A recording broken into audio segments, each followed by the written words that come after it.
अस्सलामुअलैकुम। तो हम लोगों ने पिछली वीडियो में तजवीद के बारे में सीखा था कि तजवीद क्या है। तो तजवीद ये है कि हर हर्फ को सही आवाज़ से अदा करने को तजवीद कहते हैं। ठीक है, उम्मीद करती हूँ कि आप लोगों ने समझ लिया होगा इसको।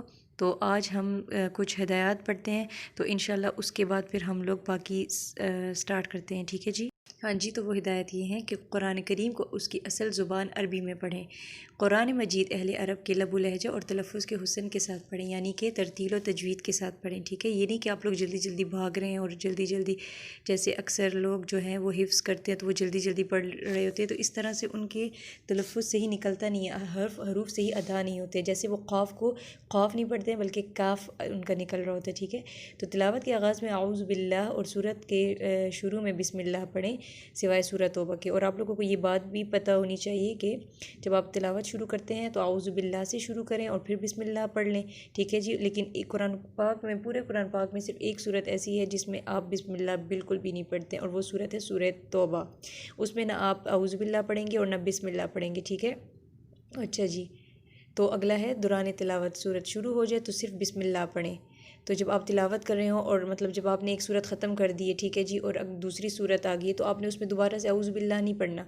आपने पढ़ना है बस बिस्मिल्लाहिर्रहमानिर्रहीम और आगे सूरत को स्टार्ट कर देना है। ठीक है जी। तो अच्छा जी, ये फिर अगला है दौरान तिलावत कोई दुनियावी बात ना करें। मतलब ये ना हो आपने कुरान पाक खोला हुआ हो और आप लोग जो है ना एक दूसरे के साथ बातें कर रहे हो, तो ये बहुत सा गुनाह है। तो इसीलिए कि अगर बहुत ही ज़रूरत पेश आ जाए बात करने की भी ना, तो कुरान पाक को बंद कर दे, बात कर ले और फिर दोबारा से आऊज़ु बिल्लाह पढ़कर तिलावत शुरू कर दी जहाँ से आपने रोका होगा। और दौरान तिलावत एक हर्फ को दूसरे हर्फ से ना बदलें, हरकत को इतना ना खींचे कि हरूफ बन जाए। अच्छा जी, हरकत के मीनिंग यहाँ पर लिया हुआ है कि ज़बर ज़ेर पेश जो है ना, दो ज़बर दो ज़ेर दो पेश, इन सबको हरकत कहते हैं। तो आपने उनको इतना नहीं खींचना है कि वो हरूफ ही बन जाए, मतलब या उनकी मीनिंग बिल्कुल ही चेंज हो जाए। हरूफ मद्दा की मिकदार पूरी एक अलिफ़ के बराबर अदा करें। आगे इंशाल्लाह हरूफ मद्दा के बारे में आप जानेंगे कि हरूफ मद्दा क्या होता है, तो वो डिटेल में इंशाल्लाह मैं आपको बता दूंगी। लेकिन वो कह रहे हैं कि हरूफ मद्दा को सिर्फ आपने एक एक अलिफ़ के बराबर खींचना होगा। एक अलिफ़ के बराबर से मुराद के मतलब आपने एक फिंगर के इक्वल खींचना है। ठीक है जी, मतलब आपने एक फिंगर को बंद करना है और एक मतलब उसको खोलना है, तो वो एक अलिफ़ के बराबर हो जाएगा। तो अच्छे पुर हरूफ को पुर और बारीक हरूफ को बारीक अदा करें। पुर हरूफ वो होते हैं जिनको हम मोटा अदा करते हैं, ठीक है, और बारीक हरूफ वो होते हैं कि जिनको हम बारीक अदा करते हैं। तो उनको आप वो कह रहे हैं कि ये ना हो कि आपने मोटे हरूफ को बारीक अदा किया और बारीक को पुर नहीं पढ़ना। तो इंशाल्लाह ये भी आप आगे सीखेंगे इंशाल्लाह। तिलावत ठहर ठहर कर करें, अगर हो सके तो तर्जुमा समझ कर पढ़ें। तो ये नहीं कि आपने भागना नहीं है, सही है, आपने आराम आराम से समझ कर पढ़ना है कुरान पाक। कुरान करीम को खुशलहानी से पढ़ें, इस तरह कुरान मजीद के हुस्न में इजाफ़ा हो जाता है। इख्तिताम तिलावत पर खैर व बरकत की और कबूलियत के लिए दुआ करें। तो ये कि मतलब आप लोग जब कुरान पाक पढ़ लें तो आप लोग कोशिश किया करें कि उसके बाद आप लोग कबूलियत के लिए दुआ किया करें कि या अल्लाह जी, अगर मुझसे मतलब कोई ज़बर ज़ेर पेश की गलती हो गई तो मुझे माफ़ फरमा दें, और कबूलियत के लिए दुआ कर लिया करें। ठीक है जी। और नोट लिखा हुआ है, एक अलिफ़ की मिकदार आम हालत में खुली उंगली को बंद करना या बंद उंगली को खोलना है। तो मैंने आप लोगों को ये बात बताई ना कि इंशाल्लाह रूफ़ मद्दा का जब हम सीखेंगे तो उसको मतलब हम लोग फिर वो करके बताएंगे। मैं इंशाल्लाह आपको डिटेलिंग से बताऊंगी। और दूसरी बात ये है कि तीन होते हैं हरूफ मद्दा, वैसे ही मैं आपको बता दूं, तीन होते हैं हरूफ मद्दा, अलिफ़ वाव और या। तो उनको मतलब कुरान पाक में जब आप उनकी पहचान सीख लेंगे कि कौन कौन से हरूफ मद्दा होते हैं, मतलब अलिफ़ वाव या तो आते रहते हैं कुरान पाक में, बहुत जगहों पर आएंगे, लेकिन इनकी कोई पहचान है ख़ास ना। तो आप वो जब आएंगे तो आपने उसको एक अलिफ़ के बराबर खींचना होगा, मतलब अलिफ़ को भी एक अलिफ़ के बराबर खींचेंगे, वाव को भी एक अलिफ़ के बराबर खींचेंगे और या को भी एक अलिफ़ के बराबर खींचेंगे। तो मतलब आपने मुट्ठी मतलब अपना हाथ बंद करना है, और जब आप खींचने लगेंगे तो आहिस्ता आहिस्ता करके अपनी फिंगर को खोल देना है। और या अगर आपका हाथ खुला होगा तो उसको आप आहिस्ता आहिस्ता करके एक फिंगर को बंद कर देंगे। तो ये इसमें लिखा हुआ है कि एक अलिफ़ की मिकदार आम हालत में खुली उंगली को बंद करना या बंद उंगली को खोलना है। तो मैं उम्मीद करती हूँ कि आप लोग ये अच्छे से समझ गए होंगे जी। तो अब ये आप लोगों को पिक्चर में नज़र आ रहा होगा, ठीक है। अब ये जो है ना, अब इसके अंदर जो लिखा हुआ है ये सारे मखारिज उन्होंने बताए हुए हैं कि कौन सा मखरिज कहाँ से अदा हो रहा है। अब ये जो आपको ये रेड वाला निशान नज़र आ रहा होगा, ये हमारी ज़ुबान शो की हुई है, ठीक है जी। और बाकी ये जो वाइट वाइट से हैं ब्लॉक्स में, ये दांत हमारे बताए हुए हैं। और ये जो ज़ुबान के पीछे वाला जो लास्ट में बता रहे हैं, तो ये है जी हलक है हमारा, ठीक है, हलक वाला हिस्सा है जो लास्ट में बिल्कुल है। और जो स्टार्ट में बताया हुआ है जिस लिखा हुआ है बा मीम फा वाव, तो ये हमारे मुंह वाला है, मतलब आगे की तरफ वाला हिस्सा है, ठीक है जी। और इस साइड पे जो है ये दांतों का नक्शा है और उस साइड पे भी दांतों का नक्शा है, ठीक है जी। उम्मीद करती हूँ कि आप लोगों को समझ आ गई हो।